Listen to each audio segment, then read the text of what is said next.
What's going on, everyone? My name is Jasmine. On today's episode of The Slain Project, we're going to be talking about the September 1990 murder of a 22-year-old Lakota man named Richard Brewer. He went out drinking one night with some people who he thought were his friends, and they ended up beating him to death. And it is so important to keep talking about cases like this because it happens all the time on the reservations.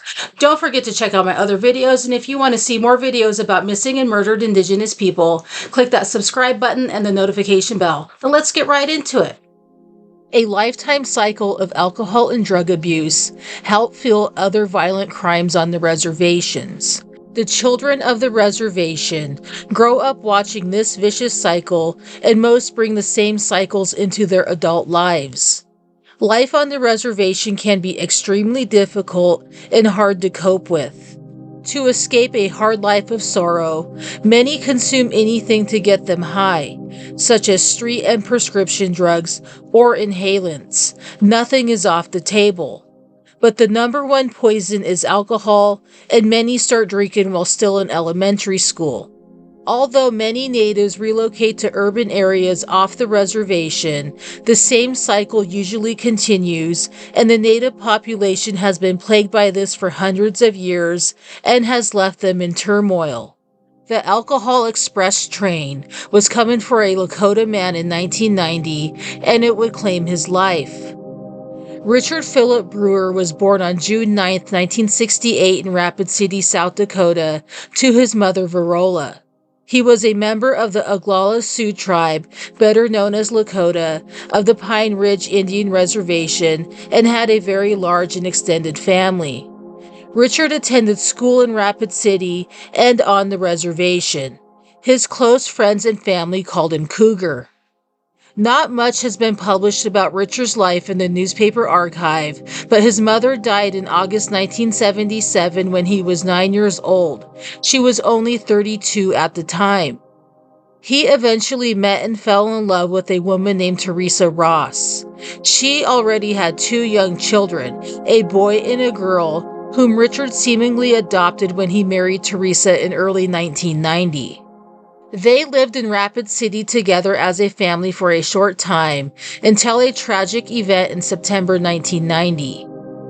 Richard was only 22 years old when he was taken away from his family and everyone who loved him. On the night of Thursday, September 6, 1990, Richard went out drinking with some of his friends. They were 23-year-old James Pinot, his girlfriend Geraldine Richards, and 32-year-old Alexander Richards. I could not confirm if Geraldine was related to Alexander, but they shared the same last name. These male friends of Richards had prior run-ins with the law. Alexander had a previous conviction for first-degree robbery and aggravated assault for slicing a man's throat in 1978. He was then convicted in 1984 of escape. James was convicted in January 1989 for sexual contact with a 12-year-old female. It is unclear if Richard, Geraldine, or Alexander knew this about James. But these three people were the last ones to see Richard Brewer alive. When he failed to return home, his family checked up with numerous family members and friends, but nobody had seen him. Everybody was very concerned. This concern escalated on Sunday, September 9th, when the Oglala tribal police were notified that Richard may have been a victim of homicide after a fight, on either Thursday evening of the 6th or early Friday morning of the 7th. The reporting person also said that his body was hidden in some heavy brush along a ridge somewhere. It was not stated who informed the tribal police, but a good possibility is that it was Geraldine. Tribal police immediately informed Sheriff Holloway with Pennington County in Rapid City that Richard had not been seen since the previous Thursday. Both agencies were now investigating.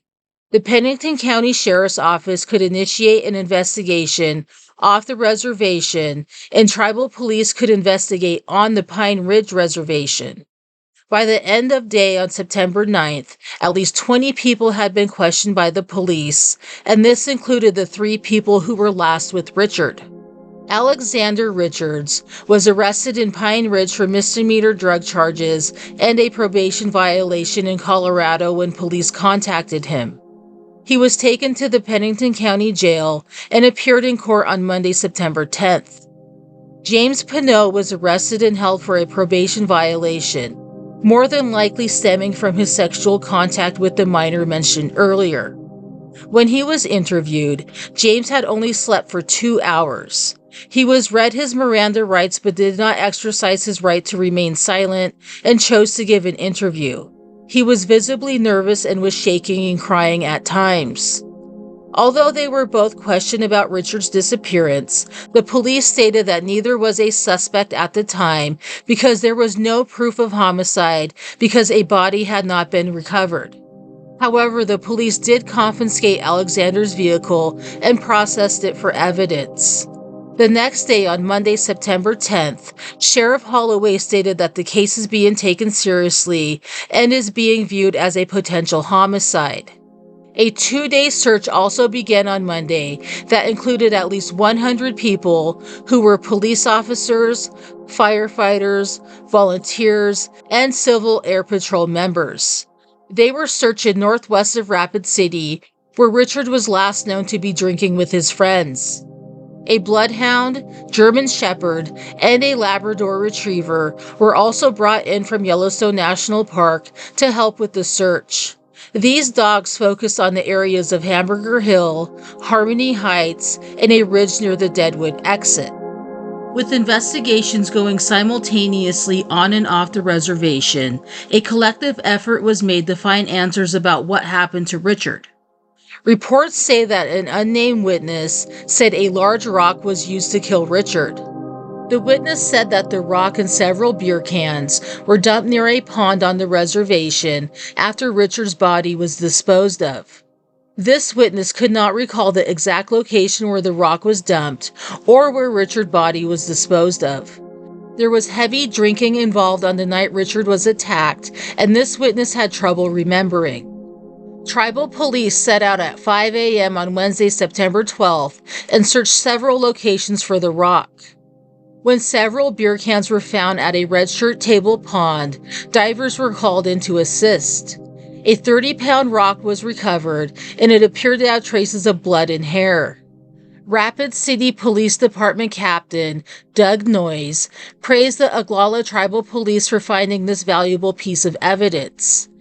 A geologist examined the rock and concluded that it originated from the inner core of the Black Hills and near the Mount Rushmore area. Search crews began focusing on this area while investigators continued to question Alexander and James at the county jail. Alexander began talking and told the detectives that a deadly fight broke out between Richard and James because James thought Richard was making sexual advances towards his girlfriend Geraldine. It should be noted here that Richard is no longer here to say what actually happened. He was recently married to his wife Teresa, and this may or may not have happened this way. Alexander then said James crushed Richard's skull on September 7th by hitting him with a large rock about 6 times.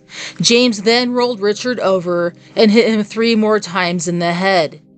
Alexander backed up what the reporting witness had originally told tribal police, but claimed that he did not help kill Richard and only helped dispose of his body. Pennington County told Alexander that they would only charge him as an accessory if he led them to the body. He did and led them to a field 14 miles from the town of Hermosa, where they were drinking that night, and led them straight to the body on Sunday, September 16, 1990. Richard's remains were covered by the branches of an old fallen tree. The location where the body was found was in Custer County, which brought in a third investigating agency. Richard Brewer's wife, Teresa, was notified his body had been found at around 6:15 p.m. that Sunday evening. She was hopeful of his safe return until she saw the police arrive on her doorstep. James Pinot and Geraldine Richards were confronted with these new developments, and they both said that Alexander helped murder Richard by placing a gun to James's head and forcing him to do it. A BB gun was being held in evidence, but investigators really did not believe this claim. The South Dakota Attorney General's office took over the case and presented it to the Custer County Grand Jury in November 1990. Both men initially pleaded not guilty, and both were to be tried separately. Alexander Richards was indicted on accessory to first and second degree murder and aiding and abetting to first and second degree murder. Because Richards' body was found in Custer County, they were not obligated to uphold Pennington County's promise of only pursuing an accessory charge. But since no new evidence was presented to suggest that Alex helped murder Richard, the jury concluded that he should be only charged as an accessory to first-degree murder. Alex pled guilty to this and received a 5-year prison sentence. He told the judge that his only involvement was helping drag Richard's body and hiding it. He also agreed to testify against James if the case went to trial. James Pinot was indicted on first and second degree murder. South Dakota Attorney General John Bastain was convinced that James was the only killer because he told at least 8 different versions of what happened. The grand jury found that he was to be charged with first-degree murder, and this had a maximum sentence of life in prison or the death penalty. James decided to make a deal, and he pled guilty to first-degree manslaughter, which basically means that he did not intend to kill Richard. He received a 50-year sentence for beating Richard with a rock. Geraldine Richards was never indicted or charged for her involvement in Richard's death. She was treated as a witness rather than an accomplice. I could not find the exact date, but James Pinot was eventually released from prison and is currently a registered sex offender in Mission, South Dakota on the Rosebud Indian Reservation. He is currently 58 years old and his address is listed as a local homeless shelter. Richard Brewer was a young man starting out his adult life. He never got a chance to learn and grow from his mistakes. He trusted the wrong people and was killed in a drunken rage. Richard is gone but not forgotten. Thank you so much for watching today's video. If you knew Richard, please share your memories down below, and I will see you in my next video.